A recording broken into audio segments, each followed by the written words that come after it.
Abra sua Bíblia em Josué. Em Josué. Confesso para os irmãos que desde segunda-feira essa palavra está no meu coração. E eu vim debatendo um pouquinho para ver se era ela mesmo. E fui, voltei, mas essa palavra tem falado muito comigo. Principalmente quando eu fui e me aprofundei um pouquinho mais. Apesar de que eu quero trazer de maneira bem simples para a igreja hoje. Porque é na simplicidade da palavra de Deus que nós encontramos as bênçãos do Senhor para nós. E a palavra de Deus, ela é simples. É difícil de seguir, mas é simples demais. Tá? Mas nós seguimos, porque não seguimos na nossa força. Nós seguimos os passos de Jesus pela força do Espírito Santo. Só para você para nós termos uma base para iniciarmos esta nossa palavra, eu na verdade vou ler um versículo que está no capítulo 7. O último versículo do capítulo 7, capítulo 26, diz assim: E levantaram sobre ele um grande montão de pedras até o dia de hoje.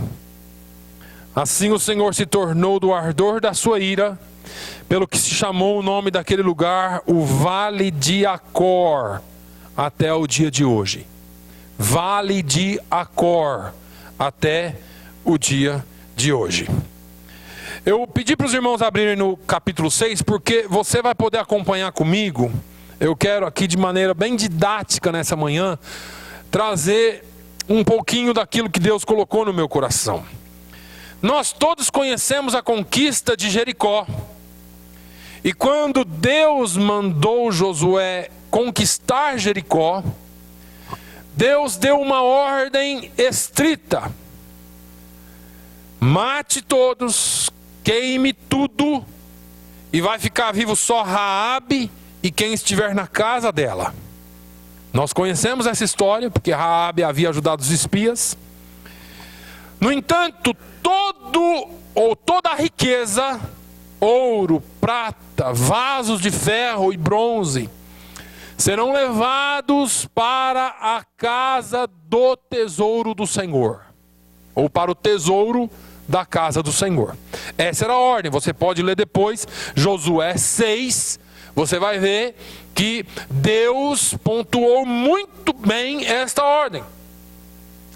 No capítulo 7, já com Jericó conquistada e destruída, e amaldiçoada, porque Deus falou que, Moisés fala que aqueles muros não mais seriam levantados. Eles marcham para a próxima cidade, a cidade de Ai, ou Ai. E Josué manda espias para Ai. E eles voltam confiantes, porque Ai não era uma cidade tão fortificada. Não era uma cidade tão grande. Era uma cidade menor, com menos habitantes. E os dois espias voltam confiantes e dizem para Josué: Josué, olha, uns poucos milhares de homens podem resolver esse negócio. Não precisa mandar tudo não, manda uns 3.000, 4.000 tá bom. A gente entra lá, acaba com tudo aquilo lá rapidinho. E Josué, então, confiando, porque eram homens experientes, manda o exército. E a história é triste, porque quando o exército de Israel tenta atacar a cidade de Ai, eles são dominados, eles são prevalecidos.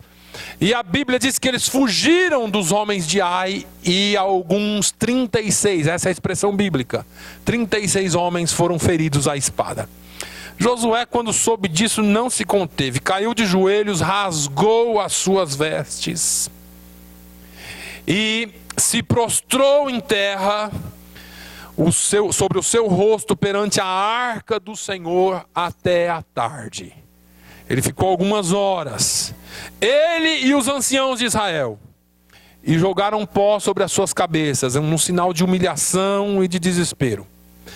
Em seguida, Josué questiona ao Senhor por quê, qual a razão que nós fomos perseguidos pelos moradores de Ai, ao invés do Senhor nos dar essa conquista. Lembrem-se, irmãos, que antes de Josué conquistar Jericó, o próprio general dos exércitos de Deus, e quando a Bíblia coloca o anjo do Senhor, é uma cristofania, ou seja, é uma aparição de Cristo antes dele vir encarnado como Jesus. O anjo do Senhor encontra Josué com a espada na mão, e Josué saca a espada e fala: você é um dos nossos ou um inimigo? Estava pronto para a guerra. E ele diz: não, eu sou o capitão, o comandante dos exércitos celestiais. E aí Josué se prostra e o adora, e isto é um dos motivos pelos quais nós cremos na cristofania, porque anjos não recebem adoração, mas aquele anjo, aquele comandante recebeu adoração, portanto crê-se que era Jesus. Ele diz: olha, eu sou contigo, por onde você for eu vou ser contigo, eu estou. Então existia uma confiança muito grande, porque se o comandante do exército celestial está comigo, irmão, pode vir qualquer exército, pode juntar qualquer um, eu estou tranquilão. Agora Josué estava assim, então ele fala: o que está de errado? Se o comandante, se o exército celestial está conosco, o que é que tem de errado? E aí Deus fala com Josué. Josué, ele chega em Deus e fala assim: Senhor, Senhor Deus, porque com efeito fizeste passar este povo o Jordão, para nos entregares nas mãos dos amorreus, para nos fazerem perecer? Antes nós tivéssemos contentado em ficar além do Jordão. Senhor, que direi? Pois Israel virou as costas diante dos inimigos. Ouvindo isto, os cananeus e todos os moradores da terra nos cercarão e desarraigarão o nosso nome da terra. E então, que farás ao teu grande nome? Josué 7, 7 ao 9. É interessante você observar nesses versículos que Josué faz menção de 3 nomes aqui. Josué fala assim: olha, o Senhor fizeste, com efeito, fizeste passar este povo. Josué mostra para Deus: olha, esse povo aqui está seguindo a sua ordem.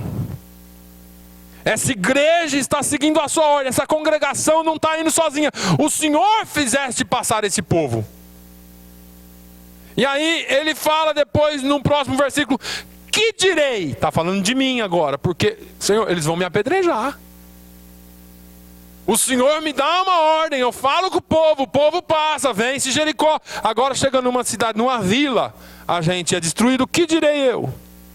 E depois, Senhor, que farás ao teu grande nome? Irmãos, existe uma progressão aqui de Josué em falar com Deus. Tiago fala assim: olha, vocês pedem e não recebem porque vocês não sabem pedir. Josué, ele sabia conversar com Deus.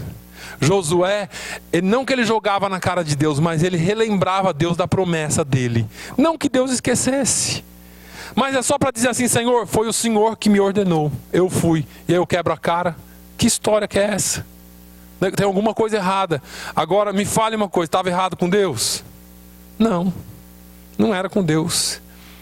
É importante, irmãos, notar que Deus tem compromisso com a sua palavra. Isaías diz, Deus fala em Isaías que como a neve cai, a chuva cai, o rio corre, assim é a palavra do Senhor, não voltará para mim vazia. Antes cumprirá todo o propósito para o qual foi mandada. Irmãos, entendam que a palavra de Deus não volta atrás. Em Números diz que Deus não é homem para que se arrependa, e não é filho do homem para que minta, ou vice-versa. Não é homem para que minta, e nem filho do homem para que se arrependa. Tendo ele dito não o faria, é o que diz a palavra de Deus. Deus manda conquistar, e quando ele vai, então Deus fala com Josué: O problema nosso também é que muitas vezes nós colocamos o problema diante de Deus. Deus, olha aqui, ó. Está vendo aqui minha situação, minha vida, está tudo errado, está dando tudo errado. O Senhor mandou, eu vim, eu fiz e o negócio não está funcionando. E aí você vai e tenta resolver por si só. Você falou, mas você não esperou para ouvir. Josué não teve pressa, ele se prostrou na presença de Deus, falou com Deus, e agora eu vou esperar Deus falar comigo. Então falou Deus com Josué: levanta-te. Por que é que tu estás prostrado no seu rosto, ou sobre o teu rosto? Israel pecou. Eu vou pular o versículo, vou mais adiante. Por isso os filhos de Israel não puderam subsistir perante os seus inimigos. Vou mais um pouquinho adiante, está lá nos versículos 10 ao 12. Não serei mais convosco, se não desarraigardes o anátema do meio de vós. Pode pegar os versículos 10 a 12, eu só peguei as partes importantes, mais importantes dos versículos. Israel pecou, por isso os filhos de Israel não puderam prevalecer, e eu não vou ser mais convosco, se não desarraigardes o pecado do meio de vós. Existe um princípio de Deus, existe um princípio bíblico que Deus não abre mão. E esse princípio se chama santidade de Deus. Deus não abre mão da sua santidade. Eu falei agora há pouco que nós estamos vivendo na época da graça, e porque estamos na graça, resolvemos fazer do nosso jeito, resolvemos andar do nosso jeito e viver do nosso jeito, pensando que Deus nos perdoa de tudo. Mas tem uma coisa: Deus não abre mão da santidade dele. Você pode até fazer do seu jeito, mas o Senhor continua sendo santo. E enquanto o pecado não for desarraigado da sua vida, parece que as coisas vão ficar meio: eu não serei mais contigo. Irmão, esse negócio é sério. Isso aqui é a palavra de Deus. Não, Jesus é bom, Jesus. E a gente confunde as coisas, porque não é porque Jesus é bom que você pode ser podre, que eu posso ser podre. Porque a palavra de Deus diz: porquanto está escrito, sede santos, porque eu sou santo. O escritor aos Hebreus diz: segui a paz com todos e a santificação, sem a qual ninguém verá o Senhor. Ele não está falando de salvação, não. Segui a paz com todos e a salvação. Salvação, você já foi salvo. Mas tem um problema: sem a santificação ninguém verá o Senhor. Porque nós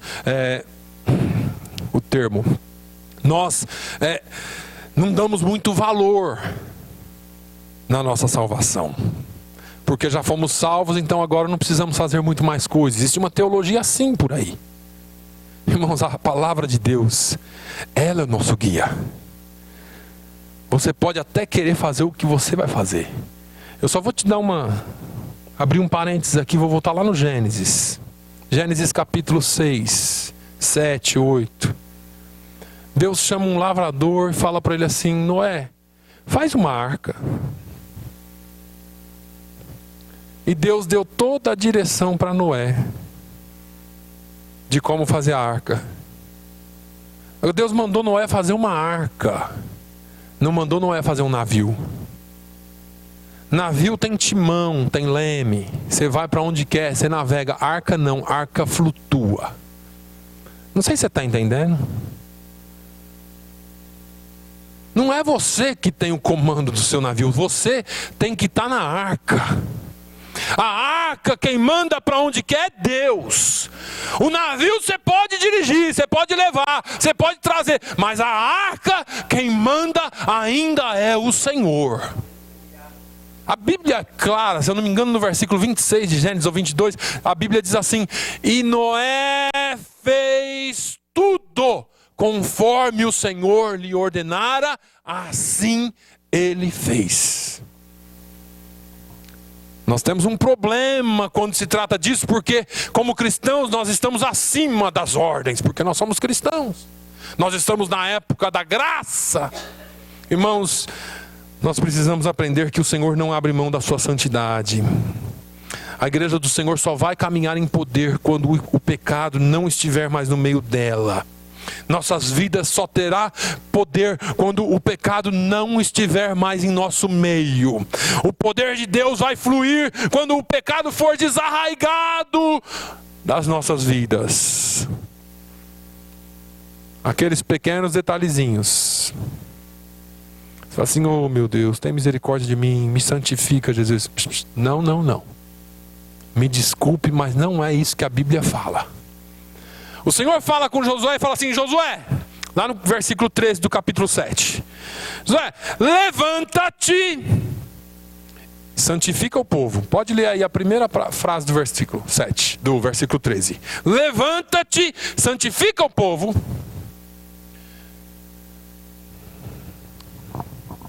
Deus não tem obrigação de santificar ninguém. Isso parece meio duro, mas a gente tem vivido um tempo de um evangelho mágico que eles pregam por aí, que as pessoas acham que vão vir para a igreja, receber uma oração, ser ungido e sair pulando e viver aí fora que nem anjinho. Não tem anjinho não, você tem que aprender a se levantar, porque Deus nos dá o caminho para a santificação. Levanta-te. Precisamos nos levantar, precisamos agir. Você precisa assumir a sua responsabilidade como cristão, como crente. E é essa parte que nós não gostamos. Porque se o evangelho que nós ouvimos todo dia é mágico, é a varinha de, sei lá, de mágica de Jesus, que bate e transforma você completamente, não é isso, porque Paulo fala em Romanos 12, mas não vos conformeis, é algo que você não pode se conformar, mas transformai-vos pela renovação da vossa mente, e o que renova é a palavra de Deus. O evangelho não é mágico, exige esforço da nossa parte, exige conduta da nossa parte. Eva não foi forçada a ser santa, Adão não foi forçado a ser santo, tanto que a serpente chegou e falou assim: não, você pode escolher aí, come aí. E todo dia a serpente chega para você e fala: pode comer, você é salvo, rapaz, Jesus já te salvou. Você pode viver mais tranquilo, você pode viver mais relaxado, você está muito quadradinho. O evangelho não é só luta, para lá, nós temos que curtir um pouco a vida. E assim a igreja vai de pecado em pecado, de abismo chamando abismo, e vamos morro abaixo. E o Senhor está conclamando a sua igreja para a santidade. Levanta-te, santifica o povo, porque eu farei maravilhas no meio de vós, diz o Senhor. O apóstolo Paulo diz, eu sempre cito isso lá em 1 Coríntios 9, 27, antes. Paulo, está vivendo sossegado? Tô não. Poderia. Só que antes eu subjugo o meu corpo, eu trago o meu corpo sob sujeição. Reduzo-o à servidão, para que pregando aos outros, eu mesmo não venha de alguma maneira a ser reprovado. O que é que tem reprovado a sua pregação? Eu não estou falando de costumes, eu estou falando de conduta. O que é que... Pastor, eu nem prego. Então eu vou te falar, o que é que tem reprovado a sua vida? Porque você prega o dia inteiro e de vez em quando você abre a sua boca para falar. Tem uma diferença aí. A pregação é sua vida. A pregação é sua conduta. Não é só o que você fala, porque se o que você fala e o que você vive estão distantes demais, existe um abismo entre eles, tem alguma coisa errada. Mas o que é que tem reprovado? Porque Paulo, ele disse assim, olha, eu vou trazer aqui para o nosso contexto. Deixa eu tentar traduzir essa conversa de Paulo aqui. Eu tenho vontade de errar. Eu tenho vontade de pecar. Eu sou um homem de negócios. Eu faço tendas. E às vezes eu até tenho vontade de fazer alguma coisa errada nos meus negócios, mas eu trago meu corpo sob sujeição. Eu limpo casa. De vez em quando tem ali uns 20, 100 dólares debaixo de uma cama. O patrão, eu sei que ele perdeu aquilo, nem vai dar falta. Mas eu trago o meu corpo sob sujeição. De vez em quando alguém me dá um troco errado para mais e eu poderia até ficar. Mas eu trago o meu corpo sob sujeição. Porque a minha vida está nas mãos de Deus e Ele exige santidade. Eu trago o meu corpo sob sujeição, para que pregando aos outros eu mesmo não venha de alguma maneira a ficar reprovado. Tem que haver submissão à palavra de Deus. A palavra de Deus tem que ser viva e eficaz na nossa vida, não só na Escritura. Nós temos que dar ouvidos à palavra de Deus. Vamos voltar para a nossa linha aqui. Qual era o pecado de Israel? Porque Deus fala com Josué, Israel pecou. No início do capítulo 7, que eu pulei, diz assim, Acã, Josué ainda não sabia disso. A Bíblia está contando, mas Josué ainda não sabia. Acã, filho de Carmi, filho de Zabdi, filho de Zerá, da tribo de Judá, tomou do anátema. Eu quero que você entenda aqui, eu falei que anátema é algo excluído. Anátema para o povo, aquilo era santificado para Deus. Era excluído para o povo não podia tocar. Tinha que ir para a casa do Senhor, mas ele tomou. E a ira do Senhor se acendeu contra os filhos de Israel. Aí desce lá para os versos 19 e 20. Então disse Josué a Acã, filho meu, peço-te glória ao Senhor Deus de Israel, e faze confissão perante ele. E declara-me agora o que fizeste, não o ocultes. E respondeu Acã a Josué e disse, verdadeiramente pequei contra o Senhor Deus de Israel, e fiz assim. Quando confessamos os nossos pecados, irmãos, ainda que seja dolorido, haverá cura da parte de Deus.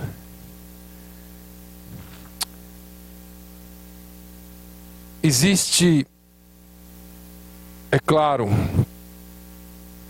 as nossas seguranças e as nossas garantias da morte de Jesus na cruz do Calvário. Mas Jesus nunca disse que a confissão do pecado seria fácil. Porque a confissão até para Deus é dolorida. Não sei se você já percebeu isso. Tem pecado que você comete que quando você vai falar com Deus você tem vergonha. E a gente fica com as subjetividades, né? Oh meu Deus, me perdoa se eu cometi. Você sabe que fez. Você sabe o que é, mas você fica sendo subjetivo com Deus. Oh meu Deus, se eu errei. Se você errou. Se eu errei. Entra na presença de Deus e confessa o teu pecado a Ele. Porque a Bíblia diz que aquele que confessa e deixa alcança misericórdia. Nesse caso foi a nação. A Bíblia diz que aquele que confessa o seu pecado, se confessarmos os nossos pecados, Ele é fiel e justo para nos perdoar de todo o pecado e nos purificar de toda a injustiça. Para de ser subjetivo com Deus. Deus conhece você, assim como eu conheço meus filhos e você conhece os seus. Você sabe o que o seu filho fez, mas você está esperando ele vir e falar assim, pai, desculpa aí. Mas o que você fez? Não, que sabe o que é? Aquele cara é chato. Não, eu quero saber você, o que você fez? Não, mas o fulano... E a gente fica tentando empurrar para os outros, né? Colocar a maior culpa nos outros para quando a gente falar o nosso ser pequenininho. Aprenda a assumir a sua parte, a sua responsabilidade. Vai falar com Deus. Não importa o que o outro fez, se o outro te odiou, se o outro te maltratou. A sua parte no pecado, vai falar com Deus e seja livre disso para sempre. Deixa Deus perdoar você e fazer uma limpeza no seu interior. Mas eu quero apontar aqui rapidamente para a progressão do pecado de Acã. Olha o que o Acã fala no versículo 21 do capítulo 7. Sabe o que é, Josué? Quando vi entre os despojos uma boa capa babilônica, e 200 ciclos de prata, e uma cunha de ouro do peso de 50 ciclos, cobicei-os e tomei-os, e eis que estão escondidos na terra, no meio da minha tenda, e a prata por baixo dela. Presta atenção, porque há uma progressão aqui. Por isso que Deus exige santidade. Eu quero que você preste bastante atenção. Ele disse assim: eu vi, eu cobicei, eu tomei e eu escondi. E todo pecado é a mesma coisa. É incrível. Nós precisamos ficar atentos. Tinha uma musiquinha infantil, não sei nem se canta em igreja mais, mas eu lembro que quando eu era criancinha eu cantava na igreja. Juntava todas as criancinhas lá na frente e falava: cuidado, boquinha, o que fala. Cuidado, boquinha, o que fala. Nananana, está olhando pra você. Cuidado, boquinha, o que fala. Cuidado, olhinho, o que vê. Cuidado, olhinho. A gente tinha que cantar mais essa musiquinha na igreja. Porque as criancinhas aprendem na escolinha dominical. As criancinhas aprendem no cultinho das crianças. Mas os crentes velhos estão esquecendo desse negócio. Nós estamos vendo qualquer coisa, falando qualquer coisa, tomando qualquer coisa, cobiçando qualquer coisa. E o Senhor está nos conclamando a santidade. Paulo diz: olhai para as coisas que são do alto. Olhai para as coisas que são do alto. Essas coisas vão passar, irmãos. As cunhas de ouro, os ciclos de prata, as túnicas babilônicas vão queimar a fogo. Mas a glória que está por vir, essa ninguém pode te tomar. Cuidado com o que você vê, cuidado com o que você cobiça, cuidado com o que você vai tomar para si, porque você vai ser obrigado a esconder depois. Mas o diabo ajuda a fazer, mas não ajuda a esconder, porque Deus ainda revela o pecado na vida do homem. Por causa desse pecado de Acã, e eu tenho que ir caminhando para o final, toda a sua família, presta atenção, toda a sua família, a Bíblia diz que ele, a mulher, os filhos, as filhas, a sua tenda, os seus negócios, os seus móveis, as suas possessões, animais, gado, vaca, cachorro, gato, galinha, tudo que ele tinha, tudo que tinha na casa de Acã foi tomado. Vem aqui, Acã. Os homens de Israel pegaram eles. E vamos descer. Vamos lá para o vale de Acor. Desceram o vale e lá eles apedrejaram. E queimaram tudo.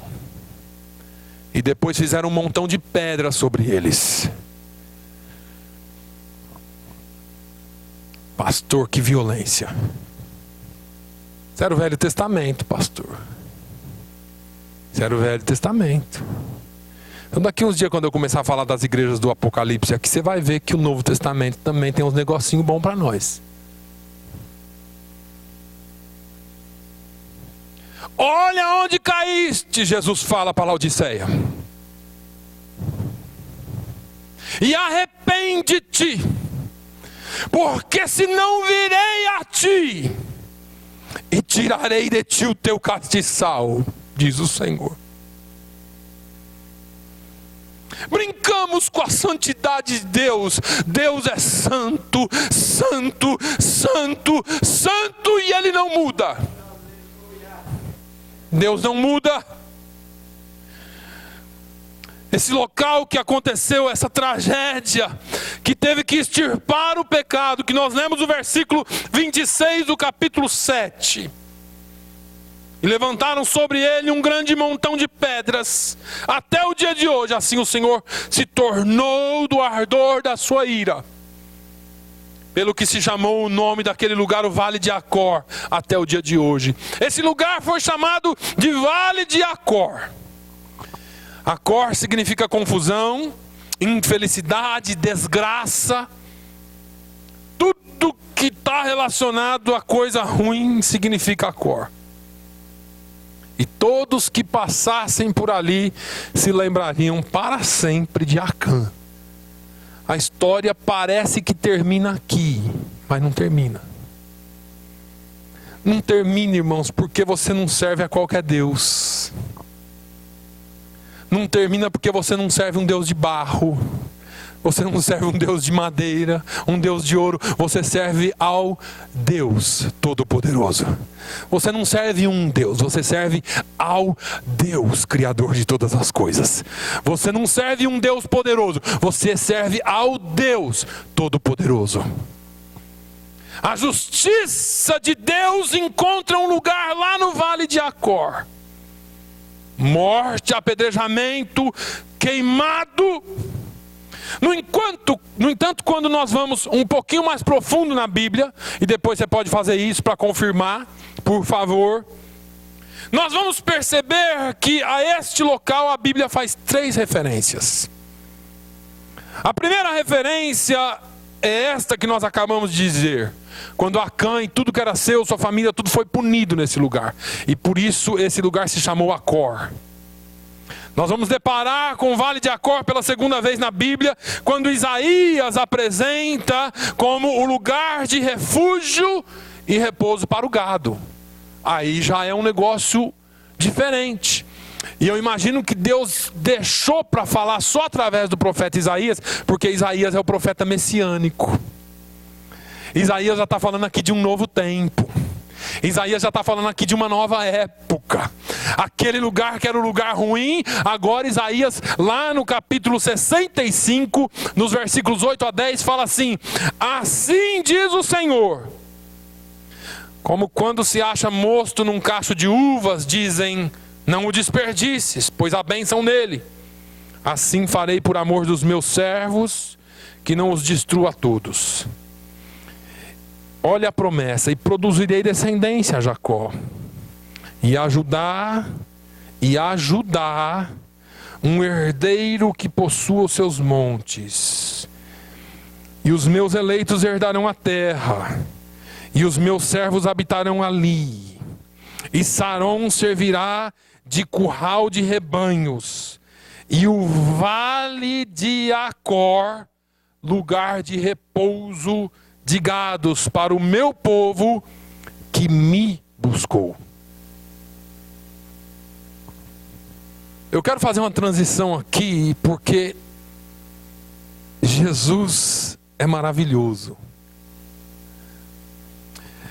Deus apresenta aqui o Vale de Acor como lugar de repouso para o gado do seu povo que o buscou. Isso fala da misericórdia de Deus.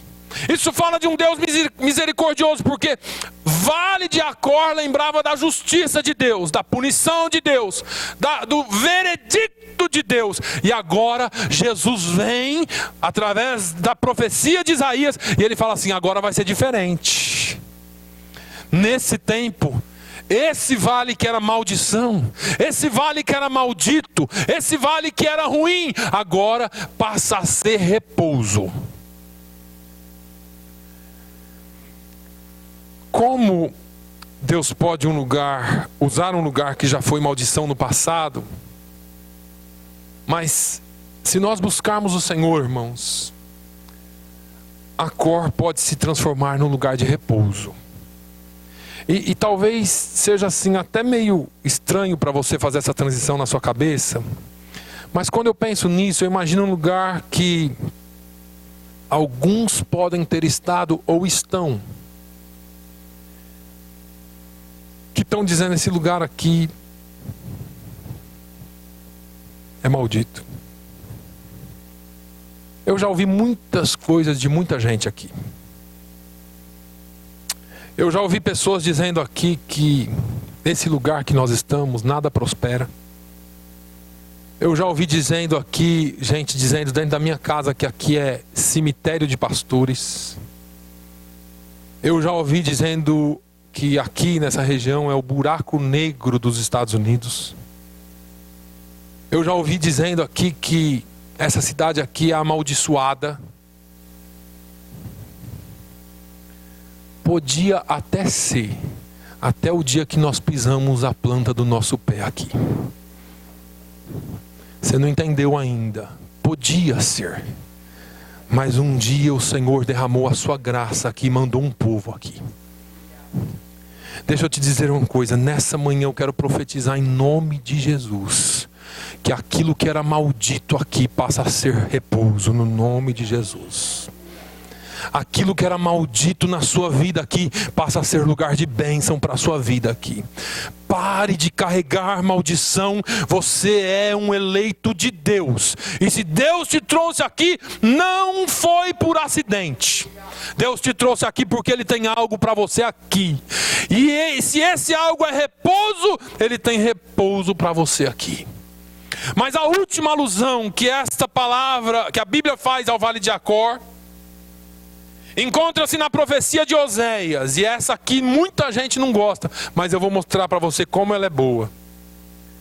Quando ele recebe de volta para uma vida nova a esposa infiel que o abandonara, mas que o seu amor, o amor de Oséias, a salvou.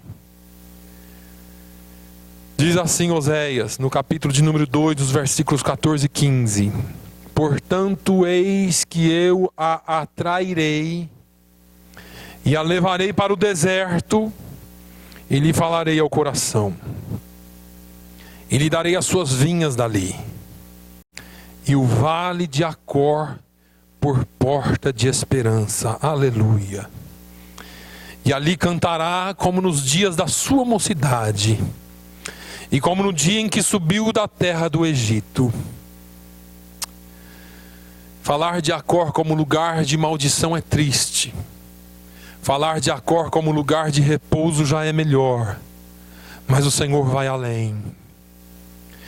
Deus aqui, Ele atrai a sua esposa, aquela que havia traído, aquela que havia pecado, aquela que havia abandonado. Ele atrai para o deserto.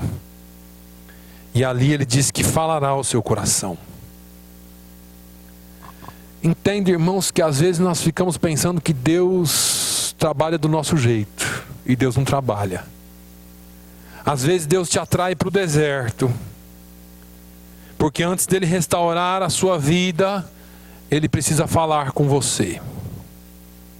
E no meio dessa barulhada você não consegue ouvir Ele não.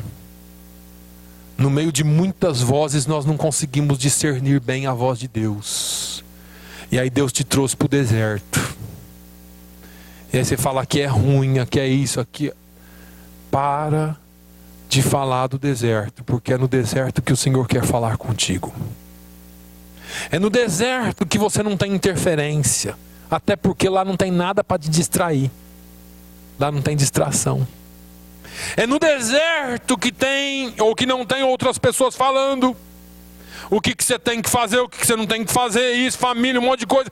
Não, aqui é o lugar que Deus te trouxe. Se você souber entender isso, você para de ouvir as coisas externas e começa a ouvir a voz de Deus. O deserto é um lugar que você não está acompanhado de muita gente. E geralmente você está sozinho. Mesmo estando no meio de muita gente. Deus te coloca numa situação de deserto para você ficar sozinho. E quando Deus chegar perto de você, Ele vai falar aos seus ouvidos. Entenda, muitas vezes nós não conseguimos dar ouvidos a Ele. Você ouve muita coisa, mas no deserto a voz dele soará bem clara. E você vai ouvi-lo. O Senhor fala: levarei para o deserto, falarei ao coração, e lhe darei as suas vinhas dali. Deus promete vinhas. Vinho na Bíblia significa alegria. Pastor, ter alegria no deserto é essa loucura do Evangelho. É essa loucura do Evangelho. É isso que Deus promete. Te darei as vinhas. Sabe por quê, irmãos? Porque Deus não quer te ver triste. Deus não quer te ver cabisbaixo. Deus não quer te ver assim. Feche seus olhos só um pouquinho. Pai, no nome de Jesus, nesta manhã eu oro. Eu clamo a Ti, Senhor, para que todo espírito de tristeza, de solidão, de depressão profunda, de complexo de inferioridade, de complexo de abandono, de complexo de vitimismo, qualquer coisa que esteja tirando a alegria dos meus irmãos de serem salvos, a alegria da salvação, caiam por terra agora no nome de Jesus Cristo de Nazaré. O nome que está acima de todo nome. No nome de Jesus nós ordenamos que toda força do mal saia, abandone vidas, abandone mentes, e que o Teu nome seja glorificado na vida do Teu povo. Amém. É aqui que Deus faz menção do Vale de Acor como porta da esperança. E quando eu estava orando essa semana, porque eu debati com Deus muito, porque eu não conseguia chegar onde Deus queria que eu chegasse, e Deus me falou muito claro ao coração, e disse: fala ao meu povo, que nesta manhã eu renovo a esperança na vida de cada um. Agora pode ter sido infelicidade, confusão, desgraça. Você pode ter passado muito tempo no Vale de Acor. E Deus está te dizendo: eu não vou te mudar de lugar, eu vou mudar o lugar que você está. Eu vou mudar o lugar que você está, porque Deus manda e as coisas acontecem. Hoje Deus está dizendo que Ele renova a sua esperança. As promessas de Deus vão se cumprir na sua vida, sim. Você pode ter esquecido, você pode ter dito: não foi Deus, mas Deus está dizendo: eu fiz a promessa e eu sou poderoso para cumpri-la. Aleluia. O tempo de cantar chega, porque Deus transforma seu vale de angústia em porta de esperança. E Ele diz assim: e ali cantará, como nos dias da tua mocidade. Ah, pastor, como eu lembro como era antigamente. A gente é saudosista, né? Antigamente a gente cantava, Deus falava, Deus derramava. O Senhor está dizendo: você vai cantar de novo como nos dias da tua mocidade. Você vai se alegrar de novo na minha presença. Você vai voltar a ter esperança na sua vida, diz o Senhor. A esperança renasce, a esperança brota no Vale de Acor, porque o Senhor te trouxe para o deserto, não foi para te matar, mas foi para renovar a tua esperança nele. Foi para te dizer que Ele está contigo e não abre mão. Aleluia. Aleluia. Eu vou te dar um instante para você glorificar o nome de Jesus. E ali cantará como antigamente, como quando você se alegrava. O tempo de cantar chega, se alegre nele, tira a tristeza de lado, levanta-te e santifica-te, porque o Senhor vai falar, e o Senhor renova nessa manhã toda a esperança que foi perdida. Eu quero no nome de Jesus, ó Deus, pedir: renova a esperança no teu povo, renova, Senhor, o desejo de te servir, renova, Senhor, o desejo de te buscar, renova, Senhor, a esperança nas promessas que não morreram, mas que estão vivas diante de Ti, ó Deus. Pai, no nome de Jesus, renova a Tua igreja e faz do Teu povo uma arma neste lugar, no nome de Jesus, no nome de Jesus. Dê-nos uma semana abençoada. e a tua mão esteja sobre o teu povo no nome de Jesus. Que o amor de Deus, a graça do nosso Senhor e Salvador Jesus Cristo, a comunhão e as consolações do doce Espírito Santo, seja sobre todo o teu povo hoje e sempre. Todos digam amém. Glória a Deus.